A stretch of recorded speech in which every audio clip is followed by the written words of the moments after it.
We have come to a place where silence holds the deepest truths. The quiet is not an absence of sound, but the presence of clarity. For so long, we treated our minds like unruly horses, demanding they march only when we commanded it. We fought every thought that arose, convinced that stillness required emptiness. But true contemplation teaches us something far more gentle, a profound misunderstanding that must be corrected first. The goal is never an empty mind. Such a feat is impossible, perhaps even undesirable. An empty mind is merely suspended, a blank slate awaiting the next onslaught of worry. Our minds are vast, complex rivers, always flowing, always generating current. To try and dam them is to exhaust ourselves in futility. The difficulty lies not in the flow itself, but in our relationship with the water passing through us. We mistake every thought that appears, that fleeting shadow of regret, that sudden burst of what-if anxiety about tomorrow, for a permanent truth or an immediate command for action. And because we grant it such weight, we become captive to its current. We analyze the analysis. We build elaborate castles out of pure speculation, magnificent structures built upon foundations of nothing but potential fear.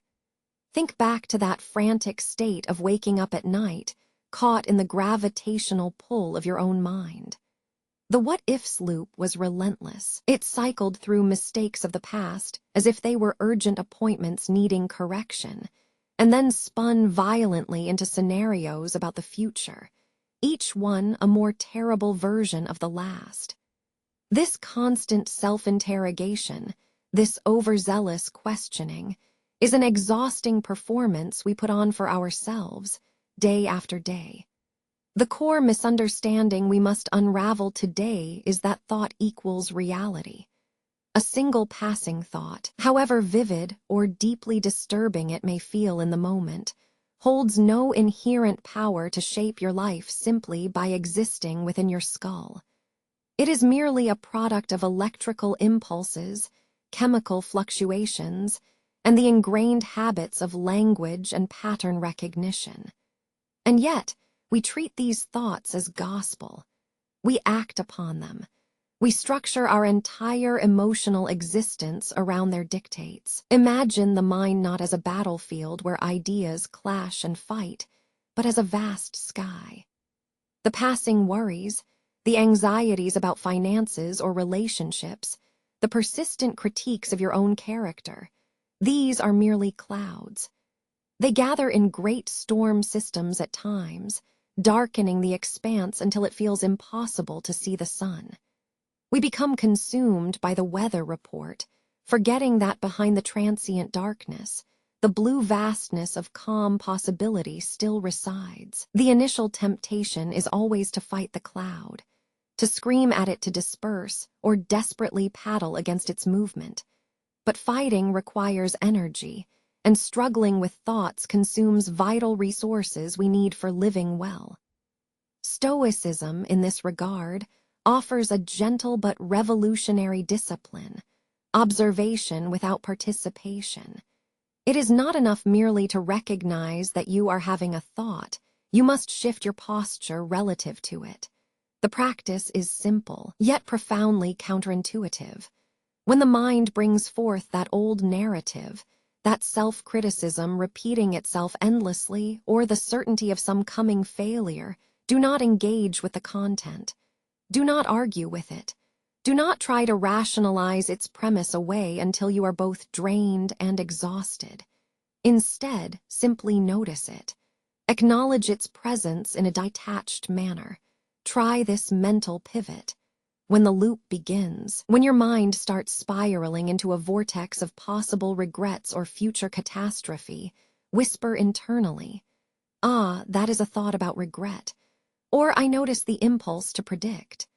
This small act of naming this separation creates instant distance.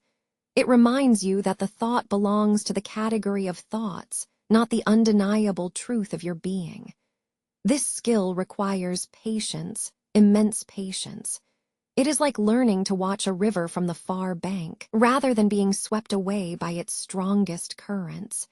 You are no longer submerged in the current, you are observing it flow. The realization dawns that the stream itself, the thought, is transient. It has begun, and therefore it must eventually end. The goal is not stillness of consciousness, which we know is a myth.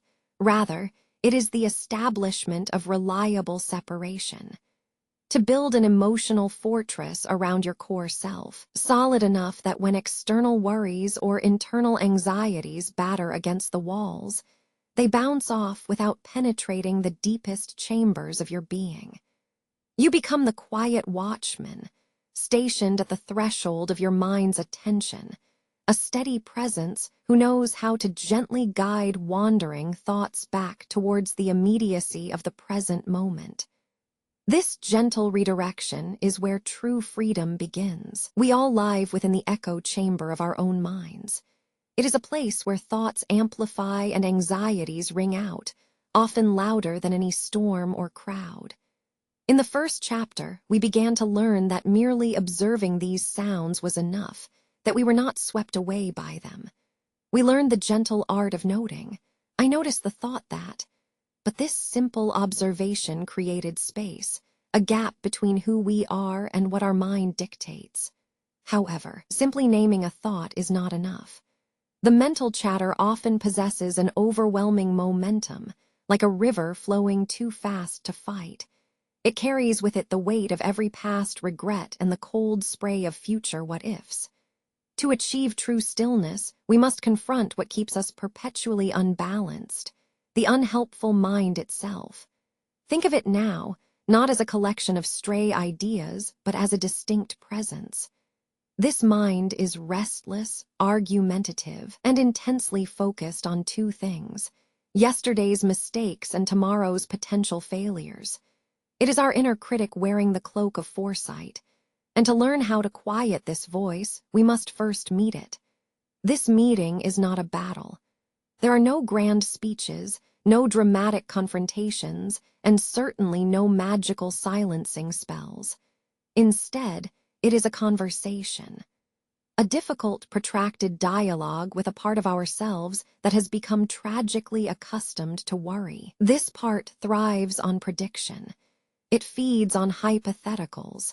It loves constructing elaborate narratives about how the next minor inconvenience will cascade into utter disaster. The unhelpful mind operates under a deep misunderstanding of human nature. It believes that if it simply warns us enough times, we will become safe. That preparation equals prevention. But philosophy teaches us that while foresight can be useful, when planning a journey or studying for an exam, to keep perpetually predicting every possible disaster is not living. It is merely rehearsing failure. The core conflict we face here is the desire to feel mastery over our internal world. We want certainty. We want quietude. But the mind resists this simplicity because worry itself feels active. Worry makes us feel like we are doing something. We are thinking hard.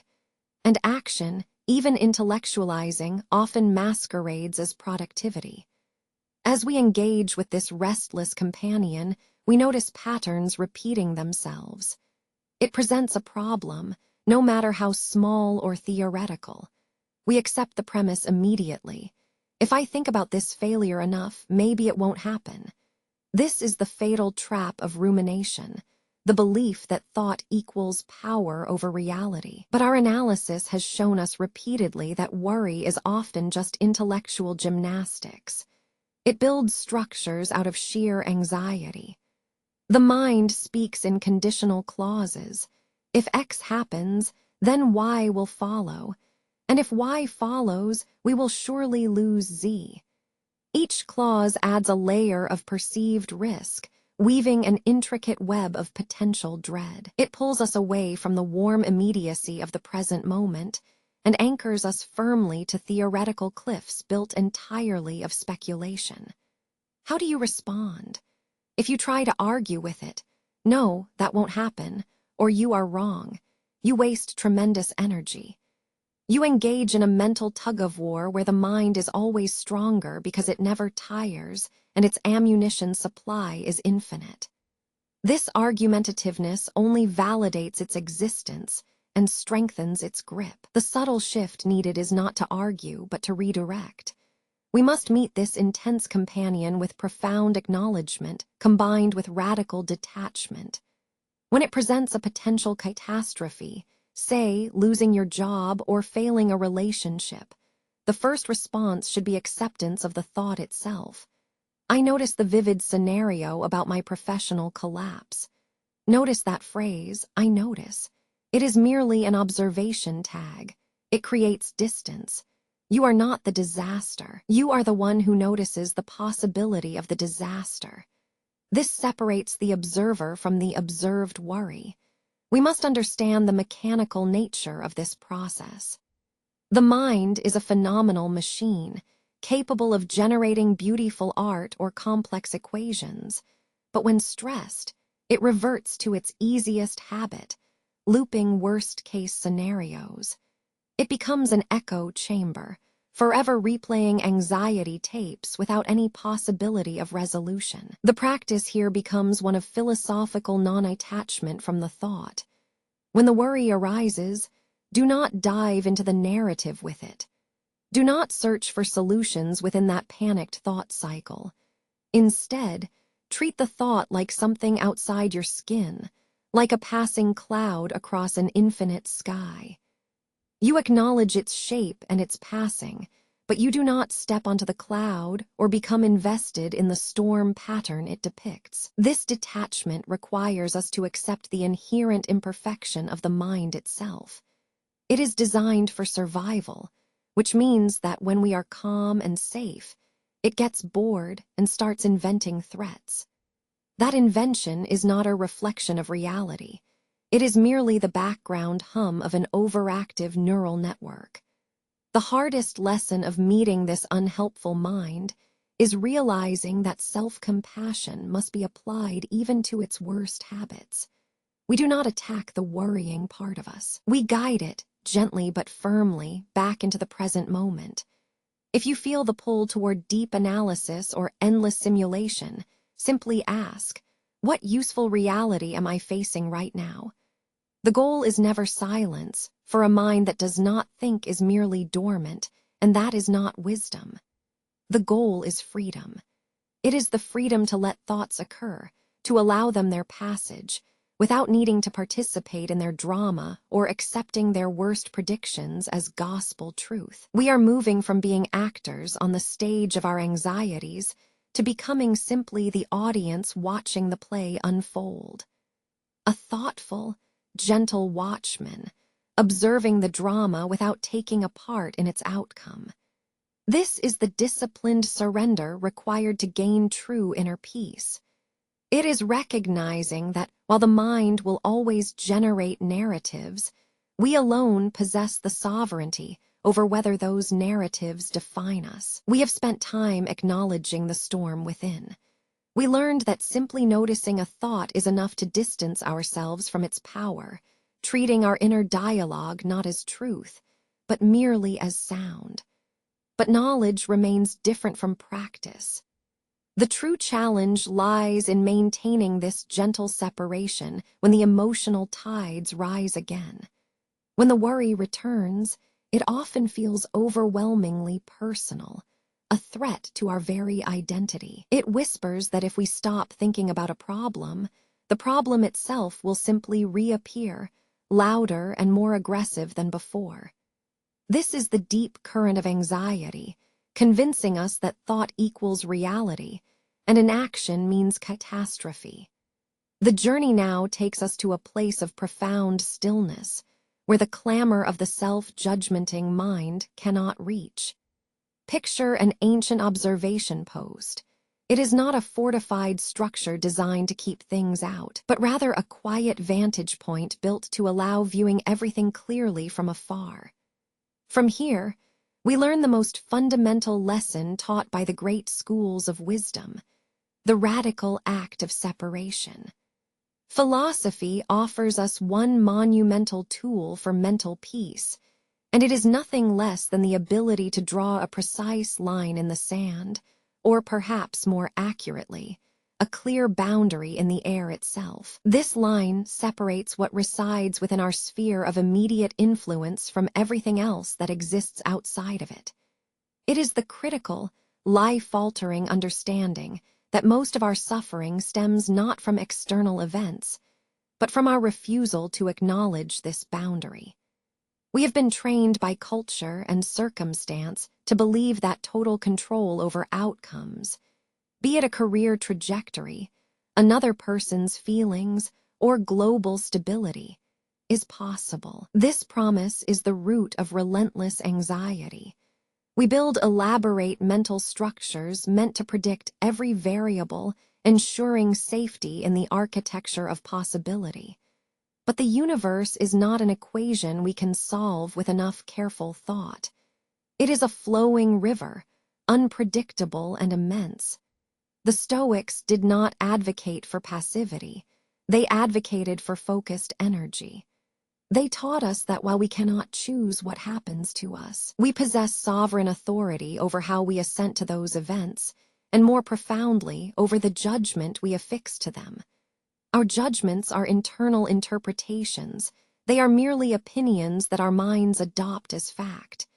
And it is in this space of interpretation where our greatest power and our deepest vulnerability resides.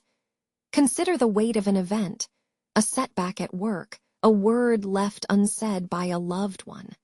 On its own, these events are just data points, neutral occurrences. It is not the event itself that causes suffering. It is the narrative we attach to it. We take the raw input of life and wrap it in layers of should have, if only, or it means I am inadequate.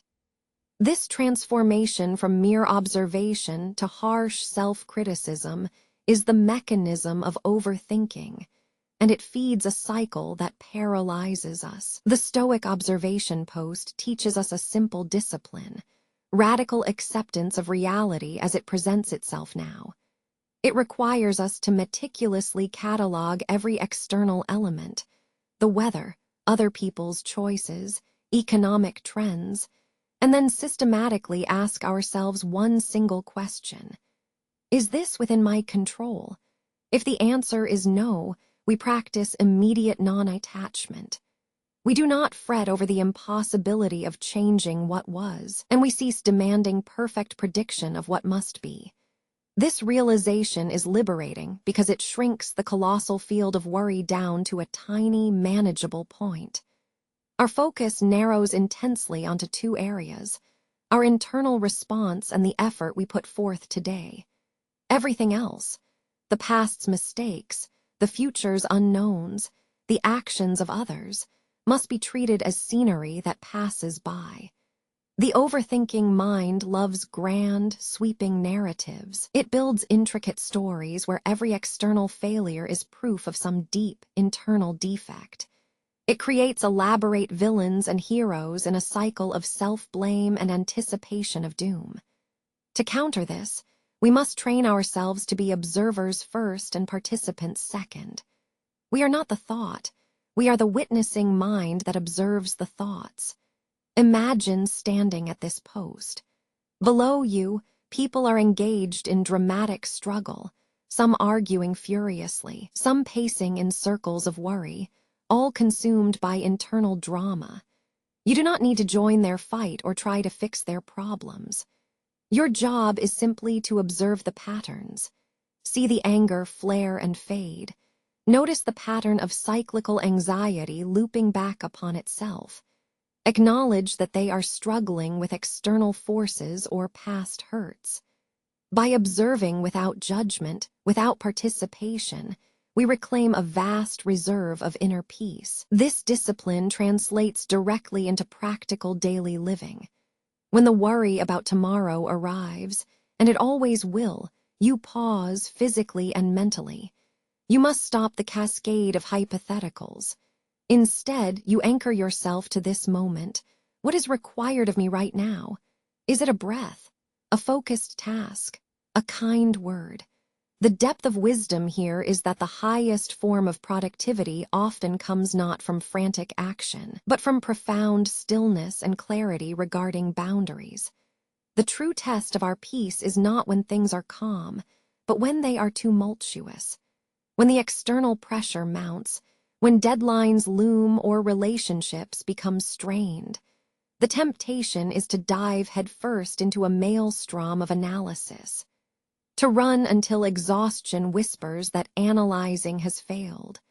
But we learn instead to retreat, mentally if not physically, back to this post. We practice what Seneca called emotional hygiene, treating our minds with the careful attention reserved for physical health. We observe the anxious thought, the catastrophic prediction, and simply label it. This is a thought about the future. By naming it and recognizing its transient nature, we strip it of its perceived authority. It is merely electric energy passing through the network of neurons. It requires no assent to become true. The journey towards stillness is never finished. The mind is powerful, wild, and profoundly creative, but it thrives on being mistrusted by us. Our goal is not to cage it entirely, for that is impossible.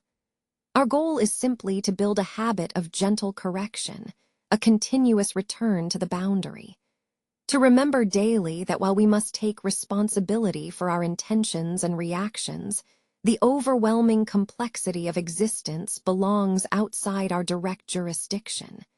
It is there, at this Stoic observation post, that the vast, quiet freedom of being human, a thinking, feeling being bound by reality, is truly discovered. We learn to live not in the tempestuous realm of what might be, but in the durable, clear light of what undeniably is. We have spent these initial chapters building a foundation of detachment. We learn to view our racing thoughts not as facts, but merely as echoes, sounds bouncing off the walls of our own minds. We recognized that simply observing thought, without participating in its drama, is perhaps the greatest act of mental rebellion against anxiety. But true wisdom requires us to look further than just the moment we are breathing through. It demands that we question the very nature of certainty itself. Consider this idea. Do we live primarily in the present moment, or do we spend our lives inhabiting a tense negotiation with tomorrow? Our minds possess an extraordinary gift for projection. We can take small snippets of worry, a meeting next week, a financial decision months away, and build elaborate, monumental dramas out of them. These internal constructions feel incredibly solid, almost like stone structures, demanding all of our emotional energy to maintain their facade. It is as if we believe that knowing every outcome, predicting the absolute worst case and simultaneously the best, will somehow grant us perfect immunity from suffering. This chapter challenges a comforting illusion, the myth of future certainty. We are tempted to believe that if we just plan hard enough, predict accurately enough, or anticipate all variables, then danger itself must disappear. This desire for absolute control over time and outcome is perhaps one of the most exhausting burdens modern life places upon us. Think about how history unfolds. The grand narratives we build in our heads, the perfect trajectory, the inevitable success, the unavoidable failure, are often mere sketches that reality swiftly paints over. Nature offers a far more reliable tutor than our own fear-rattled imaginations. Look at a river. Its current is strong, predictable only by its gravitational pull.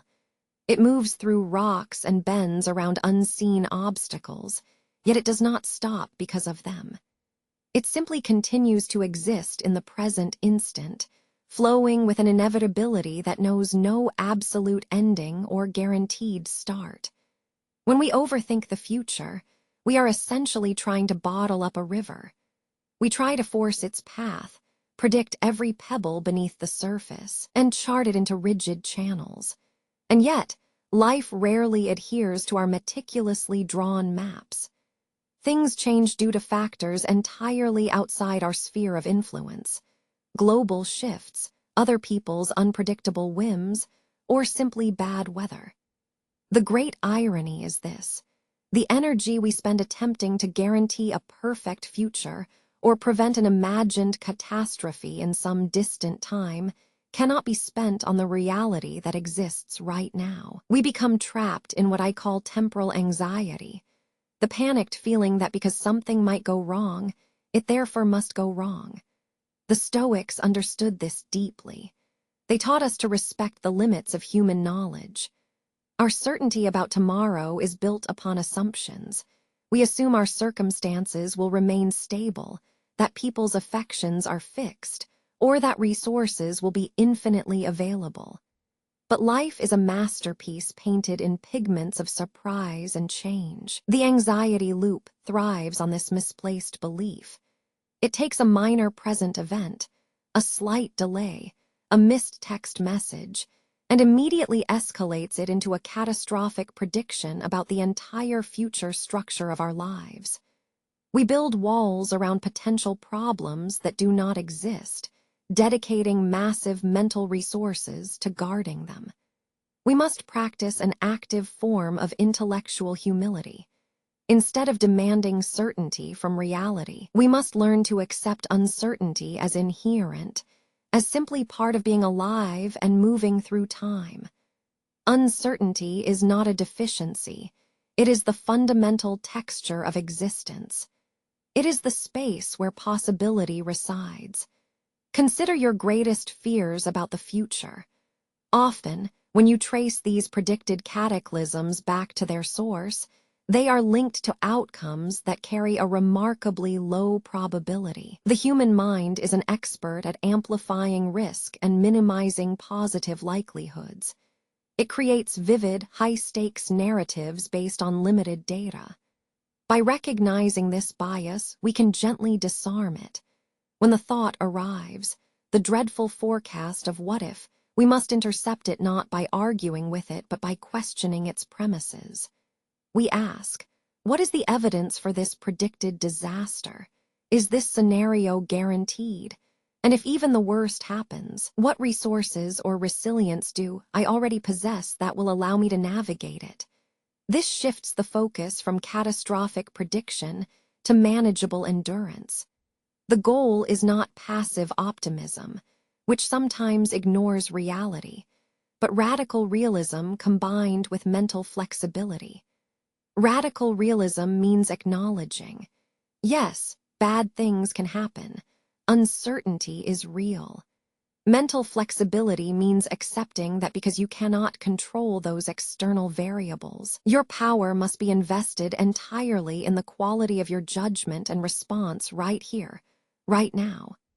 Learning to live without the safety net of guaranteed prediction is terrifying at first. It feels like stepping off a carefully constructed ledge into an open void. But this void, this embrace of unknowns, is where freedom lies. Freedom from the tyranny of certainty. It allows us to put down the emotional weight of must be, and instead move with the grace of may be. True mastery of thought does not mean predicting nothing. It means prioritizing something better than prediction, sustained presence. It means finding deep, centered power in the sheer act of allowing things to simply unfold, trusting that our ability to adapt, guided by wisdom and calm judgment, is far more reliable than any forecast we can devise. So let us shed the exhausting burden of being a time master. Let us recognize ourselves as inhabitants of the river now, understanding that, while the destination may be unknown, the beauty and profound dignity lie entirely in the continuous act of flowing with it. We have spent time learning that the mind is not a monolith. It is not a single solid thing we can control or silence with willpower alone. To believe that clarity requires an empty mind is to misunderstand human consciousness entirely. The effort to forcibly stop a thought, or to judge a thought as bad, only expends energy and creates resistance. Instead, wisdom teaches us observation. We must learn to see our thoughts not as commands, not as objective truth, but simply as events passing through the awareness of who we are. Imagine your mind like a vast sky, and your thoughts are merely the clouds that drift across it. The sky itself remains untouched by whether the cloud is dark with storm or bright with sun. Its nature persists regardless of what passes over it. This is where the practice begins, gentle acknowledgement. When anxiety flares up, when the old narratives surface, the mistakes we made, the things that might go wrong tomorrow, we must resist the urge to participate in them. We do not get caught in the narrative vortex. Instead, we cultivate distance. A simple pause, a quiet internal label, can create this essential space. I notice a thought about past failures. This is merely an observation. By labeling it, by simply noticing its presence without attaching blame or story to it, we diminish its power dramatically. The crucial difference lies in participation versus observation. When you participate, you argue with the thought. You run through the hypothetical scenarios until dawn breaks, exhausted and anxious. Your mind becomes a courtroom where only your worries are guilty. But when you observe, you step back into the role of the witness. You watch the argument happen to someone else, a visitor who happens to occupy the theater of your consciousness for a while. This detachment does not mean indifference. It means wisdom in recognizing what is transient. It requires us to view thought as a stream, continuous and inevitable, but composed of individual objects that are always moving onward. Consider the physical act of watching a river flow. The water molecules never stop passing by, yet no single drop remains forever. You can see a whole panorama, the rapid section here, the slow pool there, but you do not try to cup the entire stream in your hands. You simply watch it go by. Our worrying thoughts are exactly like this flowing stream. They come rapidly, they move slowly. Sometimes they stall and circle on themselves with obsessive detail, but they will always pass.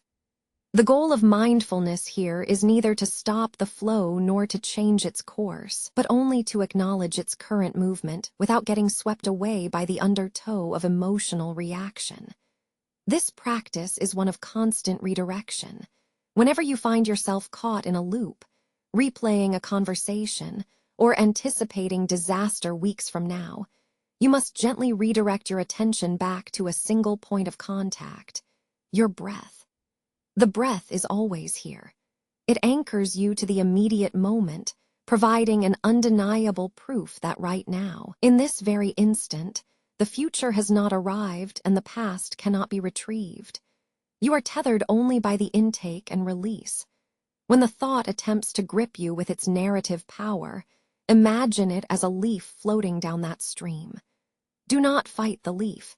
Simply notice it existing on the surface of the water and watch it drift away until it is out of sight. This gentle act of non-resistance is profoundly liberating. It removes the exhausting internal conflict. We are fighting ourselves. The anxiety we feel from overthinking often comes from this very battle against our own minds, a struggle that requires tremendous energy just to maintain resistance.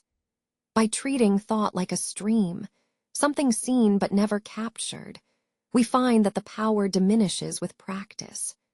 We learn to allow the current of consciousness to simply carry us through the day, acknowledging each passing wave of worry and letting it crest and collapse naturally. It is the art of passive acceptance applied to our internal lives. By recognizing thoughts as transient events, divorced from identity or certainty, we begin to breathe easier. We realize that simply being present is enough ground for a strong mind. Having an empty head is not required. We have spent chapters exploring the vast landscape of the mind. a restless sea sometimes calm, often stormy. We learned that thought itself is not reality. It is merely an echo, a passing vibration through the chambers of our consciousness. We recognized that to try and stop thinking altogether is not only impossible but actively harmful.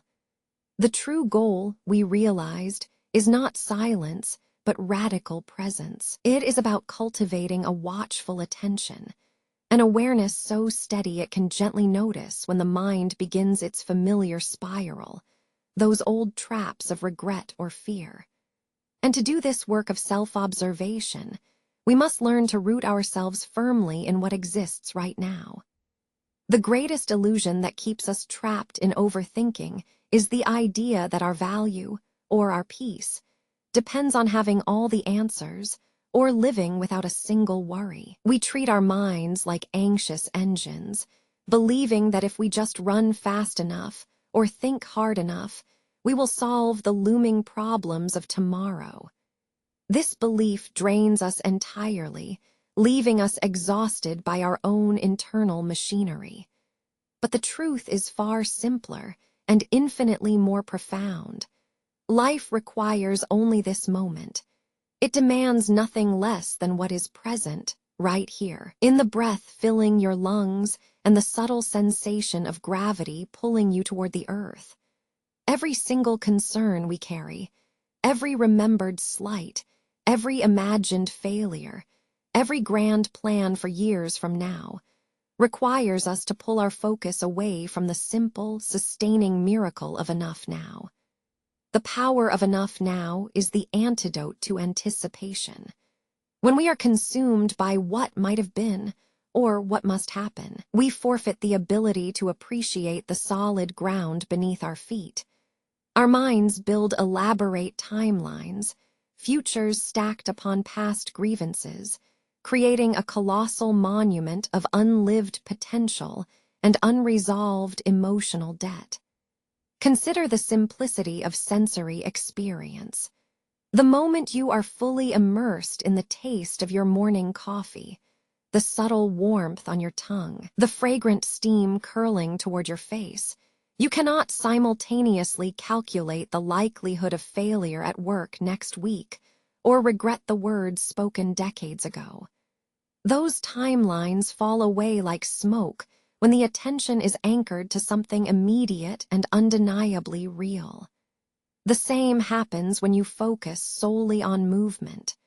The rhythmic swing of your legs, the uneven texture of pavement beneath your worn shoe. This intense focus pulls the mind into an undeniable physical reality. It forces the anxious narrative machinery to slow down and take notice of basic physics instead of complex emotional mathematics. This radical immersion is a form of spiritual muscle training for the attention span. We are learning to draw boundaries around our internal lives, gently saying, I will not participate in this worry cycle right now. My attention belongs here. It belongs only to this breath, to this touch, to the light falling on the wall.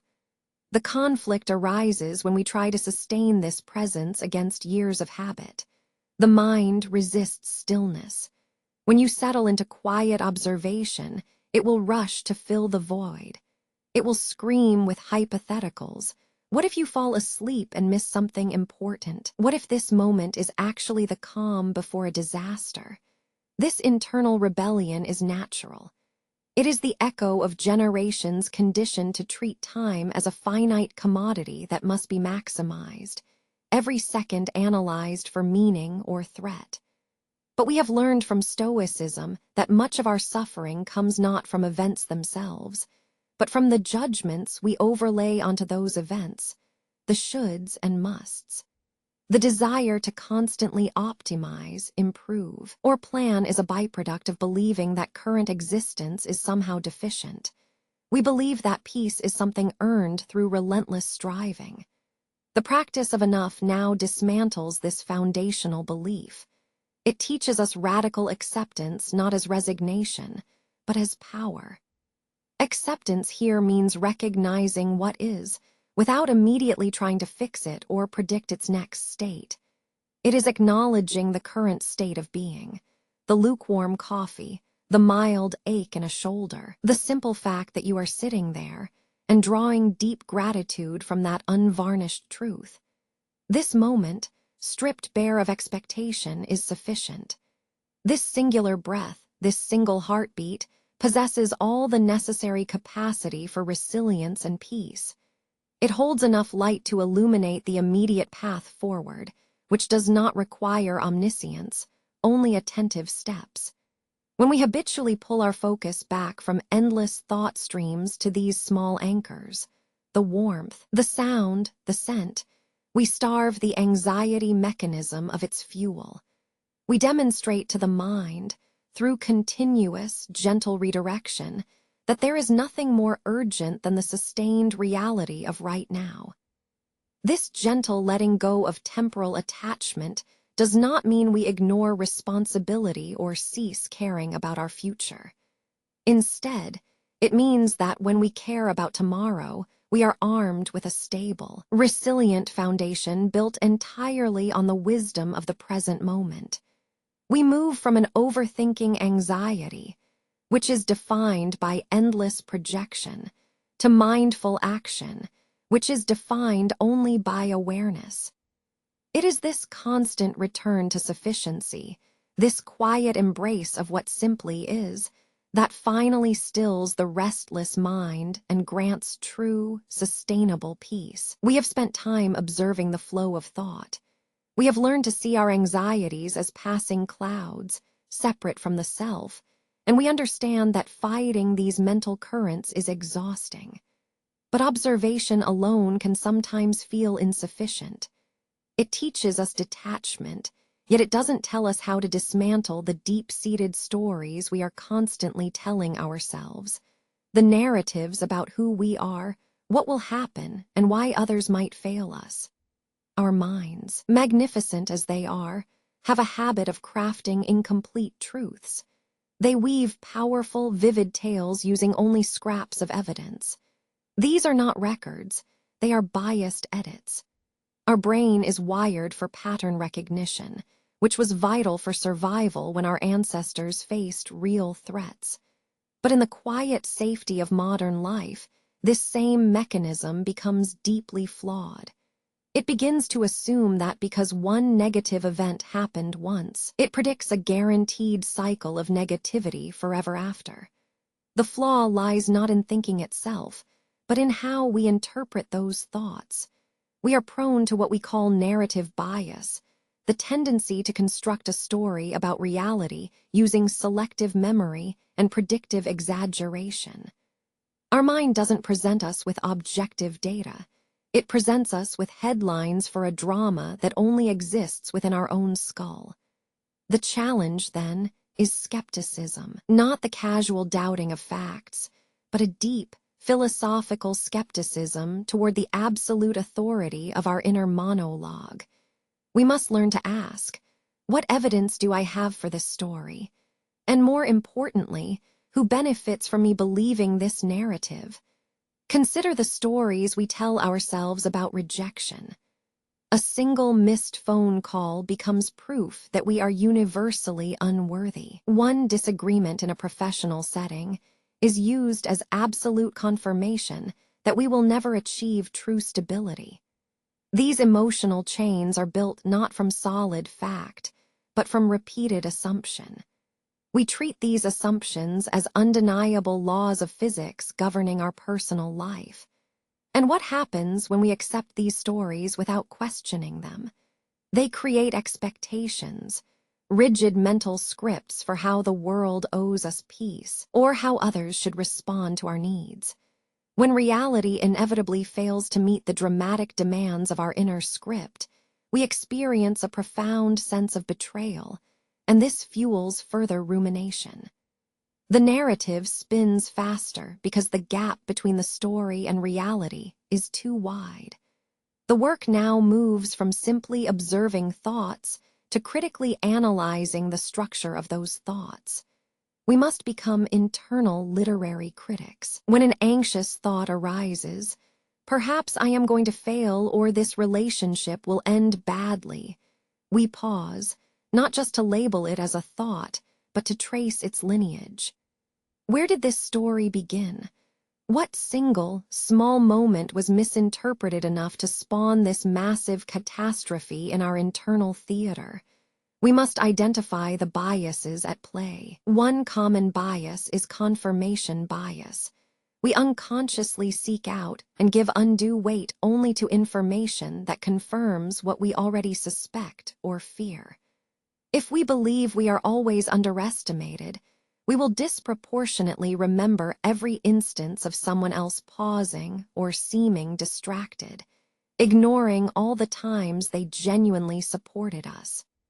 Another powerful tendency is the personalization fallacy. This is when we take blame for external events that are clearly beyond our sphere of influence. We feel responsible for the moods of others or the decisions made by complex systems.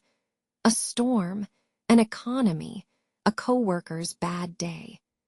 The narrative bias makes us the central villain and hero in every minor drama, blurring the sacred lines between self-agency and external circumstance. The realization that dawns here is liberating. The pain we feel from our deep fears is not merely a feeling. It is often the consequence of an overdeveloped, yet flawed internal storytelling machine. We are constantly living within the fiction crafted by this narrative bias. To gain peace, we must first become proficient editors of our own lives. We cannot simply wait for the river of thoughts to slow down. We must learn to adjust the currents that carry the water itself. The process is one of gentle, constant counter-argumentation. When the mind presents a sweeping condemnation, I am fundamentally inadequate. The wise response is not defense, nor outright denial. It is simple counter-evidence. The thought suggests I am inadequate. However, what evidence do I have from the past month to challenge that absolute claim? What specific skills or moments demonstrate otherwise? This rigorous examination trains us to separate the feeling of a narrative from its factual validity. The emotion says, "You are hopeless." The reasoned self replies, "That is a story you told yourself yesterday. Let us check the source material again." We learn that our personal narratives are not prophecies. They are mere hypotheses. They are worth testing, questioning, and most importantly, replacing. We are capable of authorships greater than the anxieties we currently inhabit. The journey to removing overthinking is thus revealed to be a sophisticated exercise in cognitive archaeology. Excavating the biases, sifting through the assumptions, and carefully rebuilding the foundation of self-understanding upon proven truth rather than persuasive fiction. By challenging the stories, we free ourselves from their inevitable emotional weight, allowing us to simply be, grounded not in what we fear might happen, nor what we believe we should be, but in the undeniable reality of this present moment. We have spent many chapters learning to observe the river of thought, recognizing its currents without being pulled under by its force. We learned that the greatest mistake is believing that quiet equals empty. The mind is not a problem to be solved. It is merely weather passing over us. But awareness alone is often not enough. Sometimes, the sheer inertia of thought, the relentless cycling of analysis and worry, keeps us trapped in a kind of intellectual cage. The wisdom we have gathered from Stoicism taught us where our control ends and external chaos begins. We know how to label anxiety as merely an observation. I notice the fear that everything might fail. But knowing this truth does not magically stop the worrying mechanism. It often just makes the worry more deliberate, more intellectually fortified. The trap we face now is what the ancients called analysis paralysis, the luxury of overthinking. We have become so skilled at analyzing our internal states that we lose the capacity for simple action. Instead of taking the next natural step, we find ourselves constructing elaborate mental models of why taking a step might fail. We gather evidence of potential risks. If I speak up, they will judge me. If I commit to this path, what if it leads nowhere? Our minds, in their relentless pursuit of certainty, build fortresses of thought around us, making the simplest choice feel like an expedition through unknown territory. The core philosophical challenge here is recognizing that deliberation does not equate to preparation. Preparation implies doing something before an event. True understanding means accepting the act itself. We waste time treating judgment as a preliminary action, when it is, in fact, the response to the action. Analysis attempts to find the perfect trajectory from safety, yet life rarely adheres to such neat curves. It presents us with crossroads, demanding not intellectual certainty, but courageous movement. The antidote to paralysis is momentum. Momentum requires nothing more than a starting point, a single, small, low-risk action that interrupts the pattern of deep introspection. The mind loves its comfort zones, and unfortunately, in recent years, overthinking has become the most sophisticated comfort zone available. It is easier to worry about potential problems indefinitely than it is to face the messy, unpredictable reality of doing something. Consider the act of simply choosing a path when you are faced with several similar-looking roads. Your mind immediately activates an algorithm. Which road promises success? Which avoids conflict? But this systematic search for optimality usually leads to freezing. You analyze the gradient of every asphalt patch, the distance to potential distractions, and the historical precedent of those particular routes. And in that moment of profound analysis, you lose all ability to move. The philosophy challenges us to abandon the myth of comprehensive data gathering before action. Life does not operate like a simulation where you can run endless trial-and-error scenarios until perfection is achieved. Reality is faster than our most elaborate mental models. It demands participation. When we are stuck, when words fail and introspection becomes exhausting, we must deliberately pivot to physical reality. We must choose something random. We must make the phone call even though we have scripted 6 possible rejection speeches in our heads. We must simply move toward a low-stakes goal just to gain the necessary forward pressure. The consequence of these small actions is profound. They do not solve every problem, nor do they guarantee perfect outcomes, but they achieve something more fundamental. They break the spell of rumination. When we force ourselves into action, even if that action is flawed or suboptimal, we give our analytical mind a different kind of data to process, the data of consequence and the data of immediate recovery. The brain finds that pattern recognition deeply satisfying. Analysis builds intricate patterns. If X happens, then Y will follow. Action does something unpredictable with X, creating Z. And when we are forced to live in the reality of Z, our internal dialogue must shift from theoretical prediction to reactive problem solving. This is a vital and difficult retraining. The goal here is not competence, but commitment. It is about making the decision simply because you have enough energy to execute it right now.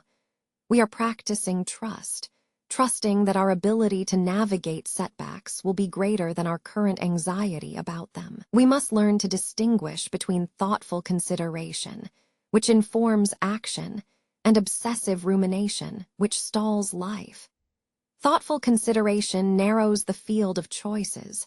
It gathers enough information for a reasonable leap. Rumination widens the field infinitely until all paths look equally perilous, and therefore none can be chosen. The practice is simple but requires immense courage. Choose poorly, speak imperfectly, move randomly, just to prove that motion itself is an antidote to the intellectual inertia of fear. For when we finally allow ourselves the grace of being slightly insufficient, we find a flow state, a forward momentum powered not by perfect analysis, but by determined presence. This is where true mastery begins, not in thought, but in doing. We have traveled far, into the labyrinth of the self. We have learned to observe thought as if watching clouds drift across a vast, indifferent sky. We understood that merely noticing a passing worry does not grant it power over us. But observation alone is not enough. True freedom requires defining boundaries. It requires knowing where our jurisdiction ends and another's begins.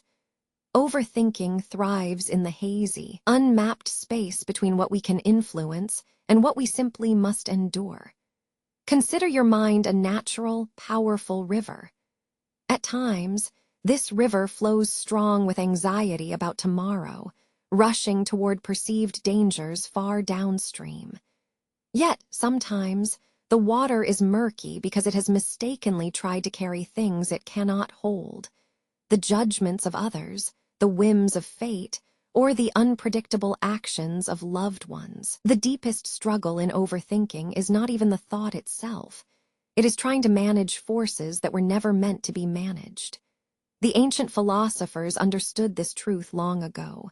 They taught us radical boundaries. Your internal experience, the core judgment you pass upon an event, is yours alone. It resides within the safe perimeter of your own consciousness. But everything else, everything outside the frame of your immediate, thoughtful response belongs somewhere else entirely. We have spent these chapters navigating the restless ocean of the mind, learning to distinguish between genuine wisdom and mere chatter. We learned that simply observing thought does not mean participating in it. We found power in the gentle acknowledgement. I notice a worry, I observe a regret. But there came moments when this simple observation felt insufficient, when the stream of consciousness did not just flow, but roared, sweeping us under with its relentless current. It felt as if merely watching was still too much effort, and we were exhausted by the sheer volume of our own thoughts. The modern world has created a profound discomfort with stillness. We are wired for constant stimulation. Silence is perceived not as rest, but as an emptiness that must be immediately filled. If a moment stretches into quietude, the nervous energy screams for input. A task, a distraction, a plan to optimize, or worse, simply more worry. Because of this cultural expectation, we have learned to fear boredom. We mistake stillness for lack of purpose, confusing deep rest with intellectual failure. The great philosophical lesson here is that productive boredom is not the absence of thought. It is the fertile ground for clarity. Boredom, in its purest sense, is a momentary vacuum, a lull between external demands. And into this vacuum rushes our inner critic, our accumulated worry machine, demanding to fill the void with analysis or anxiety. It is the moment where we are most unprepared for ourselves. To practice productive boredom means learning radical acceptance of the unscheduled moment. It is not a meditation technique meant to achieve emptiness. It is the gentle, resolute choice to simply allow nothingness to exist without immediate resistance or agenda setting. When we finally give ourselves permission to be bored, to sit with the feeling that nothing requires our active attention, the usual pattern breaks down. We are taught to become curious about the sensation of being undisturbed. What happens when we stop trying so hard? This is where true self-authorship begins. The initial attempts at this practice often feel deeply unsettling. The mind, accustomed to high throughput, rebels fiercely against low bandwidth. It throws up scenarios, memories, and hypotheticals in a desperate attempt to regain its familiar role as problem solver. We find ourselves mentally ticking off obligations for the next month, or reliving old arguments, just to generate some form of intellectual energy. This is the mind refusing rest. It sees boredom as a threat to identity. The key challenge in this chapter is recognizing that the impulse to fill the void is not a sign of virtue or intelligence. It is merely habit. It is the deeply ingrained coping mechanism that equates doing with being. We must learn to observe the urge to distract ourselves, the automatic reach for the phone, the dive into complex research, the excessive planning. Instead, we acknowledge this impulse. I notice the urgent need to occupy my mind right now.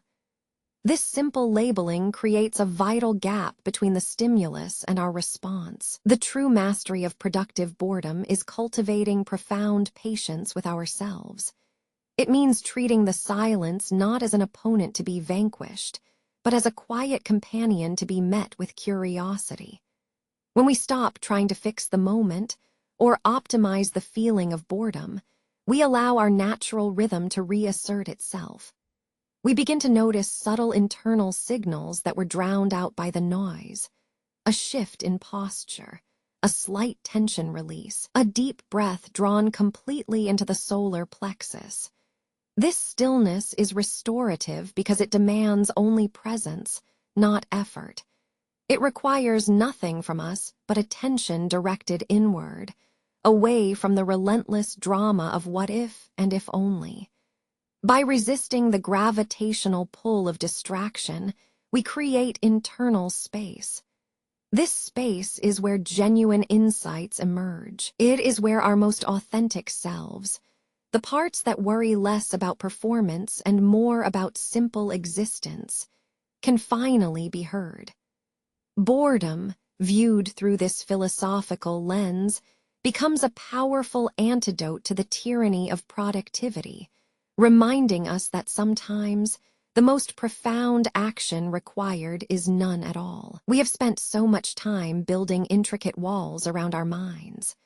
Walls built from certainty, walls built from expectation, walls built from the rigid structure of how things ought to be. We treat thought as a fragile machine that must operate according to predictable rules. But what if the rules themselves are merely constructs, comfortable limitations we impose upon a far more fluid reality?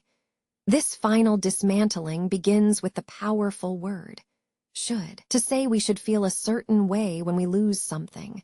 We should respond with grace when challenged. We should achieve success by following these established paths. We have allowed this internal architecture of shoulding to become the deepest root of our overthinking. It creates an unbearable pressure, a gap between who we are, right here and now, and the perfect self-script we feel obligated to perform. The relentless comparison, whispered through doubt, constantly reminds us that some necessary failure exists in simply being human. Overthinking thrives on this need for perfection, on the desperate attempt to align our internal landscape with an imagined external script of how life must function. It leads us down rabbit holes of mental self-criticism, judging our momentary feeling or spontaneous thought against a towering ideal of emotional stability and flawless conduct. We find ourselves caught in a loop. If I feel slightly resistant, it means I should be calmer. If I disagree with something someone says, it proves I am not intellectually adequate. These are the chains woven by shoulding. They are the most subtle kind of self-betrayal because they mask themselves as wisdom or responsibility. We have learned that observation is a powerful tool. We observed thoughts passing like clouds and accepted the radical uncertainty of the present moment. But now we must observe something harder, our own internalized mandates, our invisible to-do list for living properly. How do we dismantle such deeply embedded expectations? The key lies in cultivating what philosophy calls self-compassion, not as a weakness, but as an active recognition of shared humanity. It is the radical acceptance of messiness. Imagine life without should. What remains? We find freedom, but it feels strangely undefined at first. We shed the protective structure of rules. The rule that we should always be positive, the rule that we shouldn't feel sad about anything, or the rule that our response must match a predictable social norm. This initial void is terrifying because we have been conditioned to believe that if we cease conforming to shoulding, we will fall apart. The work now is not to achieve an empty mind again. We know better than that. The goal is simply to make the rules conditional, to approach our own emotional and behavioral patterns with the gentle skepticism we once applied to stranger narratives.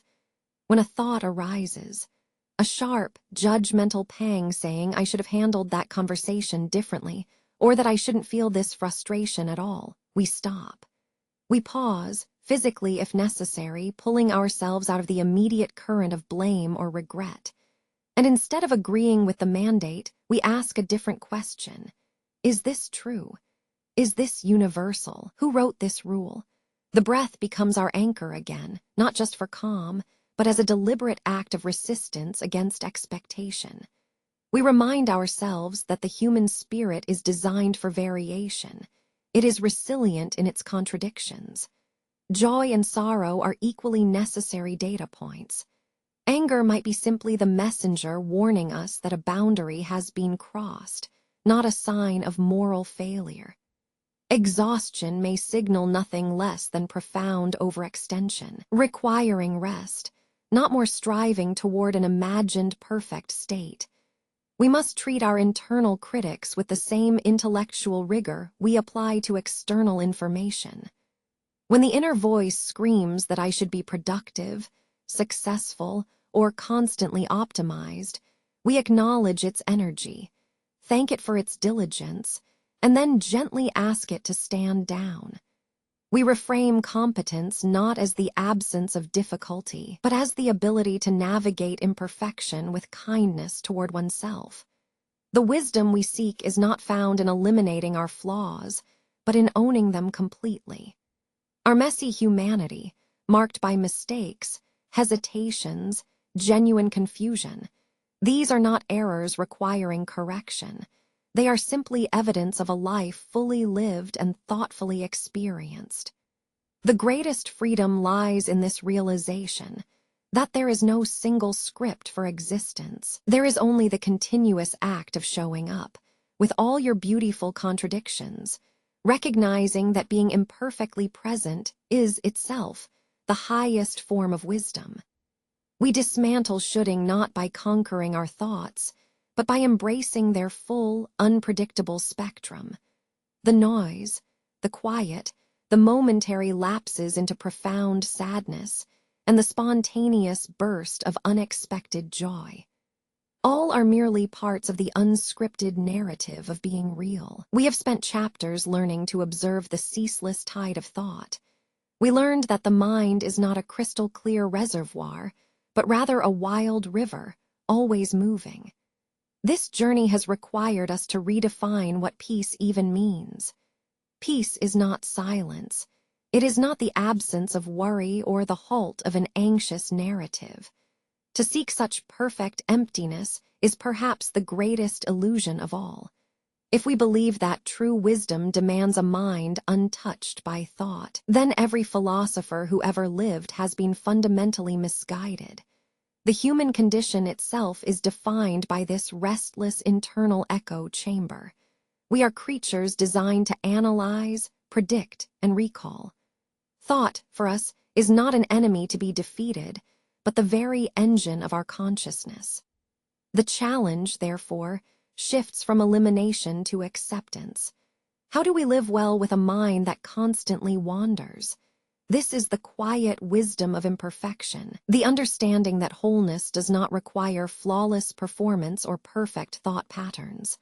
Look around you. Consider things marked by visible damage.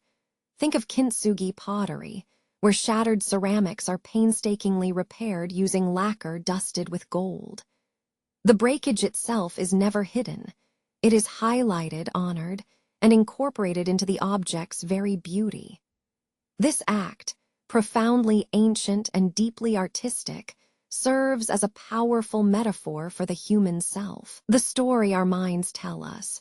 the one filled with shoulds, with imagined failures, with hypotheticals that spiral out of control. This narrative often treats every crack, every mistake, every moment of uncertainty as evidence of fundamental weakness. We feel compelled to mask these flaws, to polish the surface until we appear flawless and unburdened. This is a tremendous emotional exhaustion.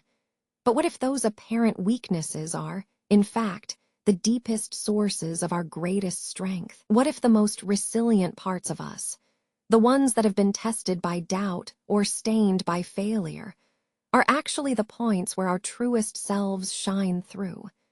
The wisdom we seek is not to become machines of detached logic. It is to embrace the ragged edges of being human. To accept that intellectual growth will inevitably bring with it a scattering of mistakes, missteps in judgment, and moments of acute overthinking. This acceptance requires a profound shift in self-talk. Instead of asking ourselves, "Why did I let myself think about this failure again?" we must learn to ask instead, "What is the story I am telling myself about this setback, and what might be a kinder truth?" The mind will continue its dance of anxiety. It will dredge up old embarrassments. It will build grand castles out of speculative fear. We cannot command these thought streams to stop flowing. The resistance only feeds them, treating each passing worry as an emergency that must be immediately addressed or eliminated. Instead, we practice a gentler vigilance. When the worrying pattern begins, when the thoughts start looping through what-if scenarios without conclusion, we recognize it not as a failure of character, but simply as a predictable mechanism of the mind attempting to create safety where none exists.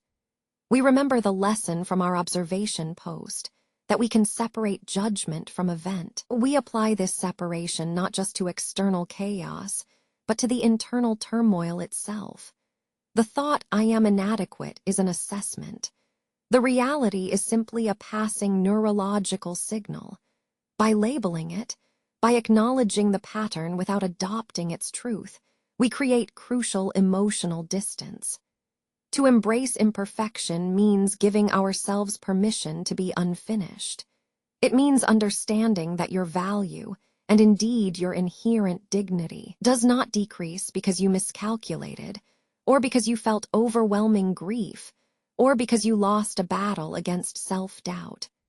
The strength we build is found in the continuous act of returning to the breath when the worry sweeps us away, returning to the simple weight of our body on the floor when the timeline pulls us into the future's unknown promises.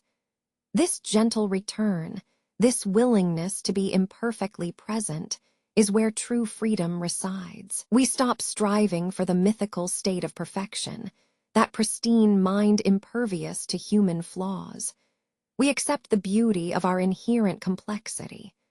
The struggle to think perfectly is far more draining than simply allowing ourselves the messy grace of being wonderfully flawed. Our consciousness becomes a field of acceptance. We watch the thoughts arrive, acknowledging them as patterns, as merely mental vibrations, and then we allow them to pass. We honor the damage and the repair within us, knowing that it is these accumulated scars, highlighted by self-compassion, that ultimately define the deepest chapters of our wisdom. We have traveled far. We have learned to observe the chatter of the mind from a distance, recognizing it not as absolute truth, but merely as fleeting echoes passing through our consciousness. We understood that peace does not require an empty mind, but rather one that is watchful and gentle. The weight we carry often comes from what we refuse to release.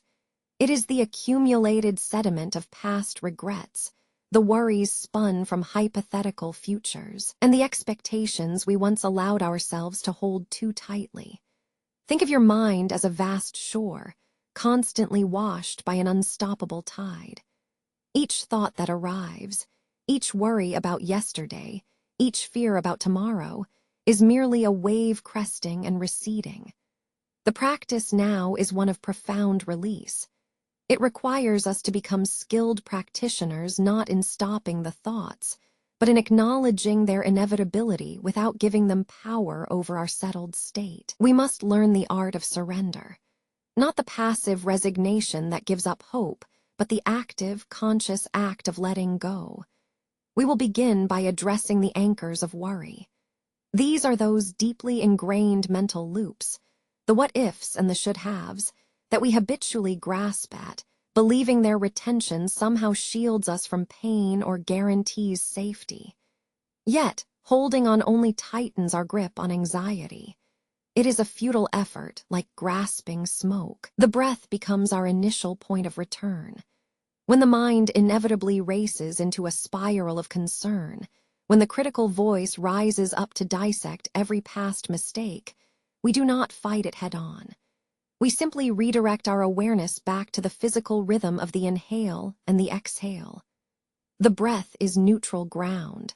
It asks nothing of us except that we acknowledge its steady, reliable presence. Consider your thoughts as leaves drifting down a stream. You cannot stop the current, nor can you dictate which leaves pass by. Your role is simply to observe their journey. Do not judge them. Do not engage with their content. Simply notice, I see a worry about work tomorrow. I notice a memory that brings regret. I hear a fear of rejection. The power shifts when we move from merely identifying the thought to gently imagining its release. We perform a mental ritual of separation. As you recognize the anxious thought taking hold, the story beginning to weave itself around your current reality, we give it permission to drift away. Imagine that thought, fully formed in your mind's eye, and visualize yourself releasing it like a leaf floating downstream. You see its edge softening, its color fading as it is carried away by the metaphorical current of the stream. It moves beyond your immediate attention, continuing its journey until it dissipates into the vast openness of possibility. This is not forgetting. This is transmuting attachment. It means accepting that the mind's capacity to generate narratives is inherent to being human. The worry about loss is a signal of deep care. The regret for missed chances is merely evidence of lived experience. These are natural functions, and we must stop treating them as emergencies requiring frantic intellectual rescue. The release practice teaches us profound patience with our own internal messiness. We accept that some days, the stream will be violent, carrying torrents of anxiety.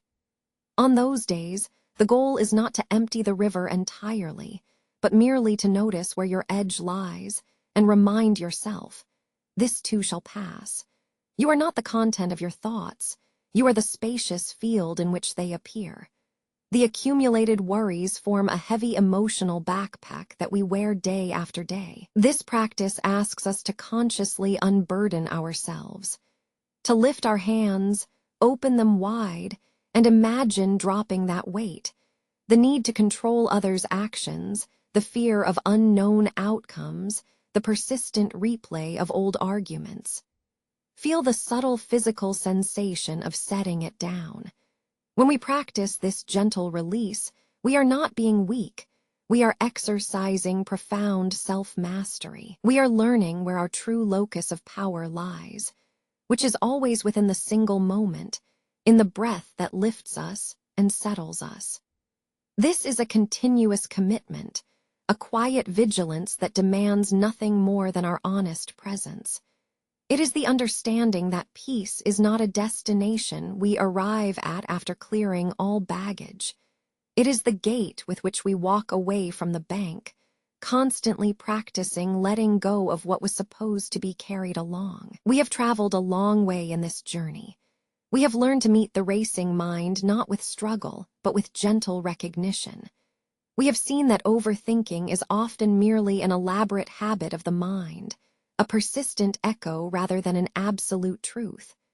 Over time, we have mapped the boundaries, the inner circle of what truly belongs to us, our attention, our judgment, and our chosen response. But wisdom does not arrive as a sudden state of perfect silence, nor does it settle into a permanent void.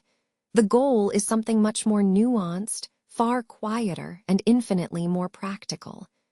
The great mistake we are taught to avoid is the desire for an empty mind. We assume that clarity requires absolute stillness, that if we could just empty every thought, peace would immediately follow.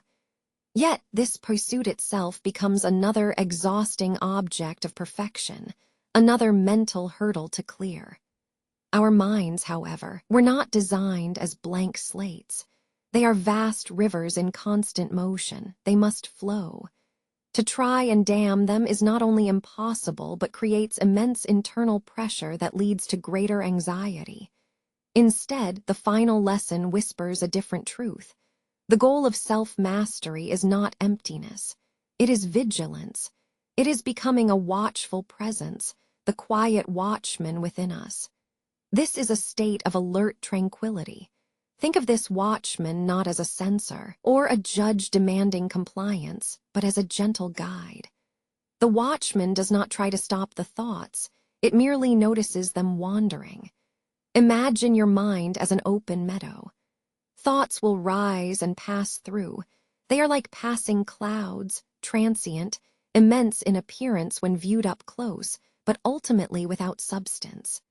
When anxiety whispers about potential failures, or nostalgia drags us into what was, the watchman simply acknowledges the movement. It says nothing harsh to the thought. There is no argument required, merely a gentle recognition of its presence. The core practice here is redirection, not suppression. When the mind naturally veers toward that familiar spiral of worry, the endless loop questioning past choices or anticipating future catastrophe, we do not fight it. Fighting creates energy expenditure and thus fuels the fire of anxiety. Instead, we gently shift our internal focus. We anchor back to a simple point of awareness, perhaps the steady rhythm of our breath entering and leaving the body. This act is neither emotional nor intellectual. It is simply noticing physical reality.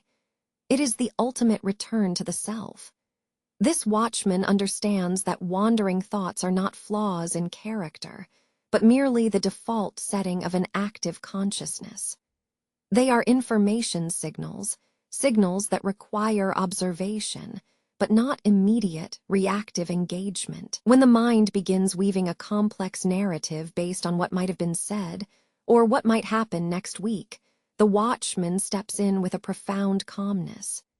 It does not say, "Stop thinking." Instead, it offers a simple internal label. I notice the thought that I will fail, or I notice the urge to compare myself to others. This labeling act creates essential emotional distance. We separate ourselves from the narrative. The thought becomes an object of contemplation, something observed from a respectful distance, rather than being mistaken for our identity or our inevitable fate. The power resides in this subtle pivot, shifting judgment into observation. We move from the frantic energy of participating in the worry loop to the stable neutrality of simply observing it. This is where true freedom begins.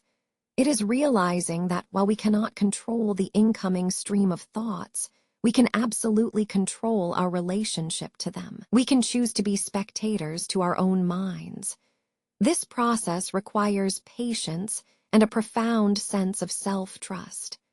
There will be days when the watchman falters, when anxiety mounts suddenly, or when old narratives assert their desperate pull. In those moments, remember that the struggle itself is not the measure of your worthiness. The commitment to return to observation is simply noticing that you have wandered away and gently guiding your focus back to the breath. That sustained act of self-correction is the mastery. It builds a quiet strength over time. The watchman does not promise perfection, only persistent presence. A life lived with this kind of watchful acceptance is inherently rich, messy, and wholly real. It means accepting that thought will wander, but we will always be ready to gently, quietly, guide ourselves back home to the enduring reality of the present moment. This state of quiet vigilance is the final wisdom,